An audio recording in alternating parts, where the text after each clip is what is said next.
We begin at 11 with a live look over Capitol Hill. Tonight, the midterms are less than a month away, and Virginia's 2nd congressional district race is one that could decide who takes control of the House. Today, Congresswoman Elaine Luria faced off against her Republican challenger, Jen Kiggans, in an often fiery debate. From abortion to the economy to military spending, the two found lots of differences. Sarah Hammond joins us in the studio with a closer look. Sarah? Yeah, there are just 27 days left until voters will head to the polls. And today, Virginians heard from the two candidates in one of the most watched races in the Commonwealth. So how did they do? One political expert says both Kiggans and Luria accomplished what they wanted to. Incumbent Congresswoman Elaine Luria faced her opponent, State Senator Jen Kiggans, on Wednesday.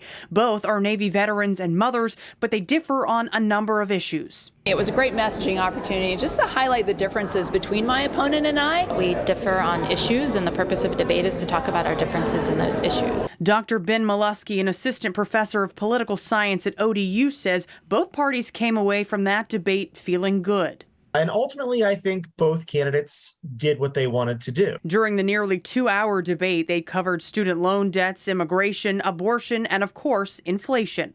We've got inflation at a 40-year high right now. It went from 9.1% to 8.5, 8.3. It was 1.4% when Joe Biden took office. Gas prices are high because Vladimir Putin made them high. I voted for the Inflation Reduction Act because it's the largest investment in an all-of-above energy plan. Molesky says both women had clear objectives going into the debate. Elaine Luria came out. She touted her record.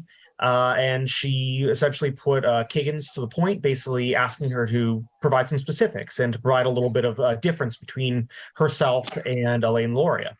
And Kiggans, for the most part, did exactly what she wanted, which was to come out and to, in some cases, tie Elaine Luria to the Speaker of the House and to President Biden, as well as to push her on some issues that are gaining some traction at the ballot box. As for who he says he thinks will come out victorious on Election Day, it really is a flip of a coin. It's going to be tight and intense. Both women made their case in a race that could determine party control of the House of Representatives. There's certain cases where I'm not your candidate.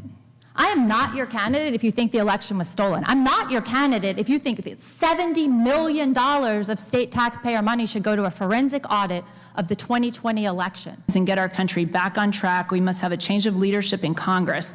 And in the 2nd District, that starts with flipping the seat and firing Nancy Pelosi.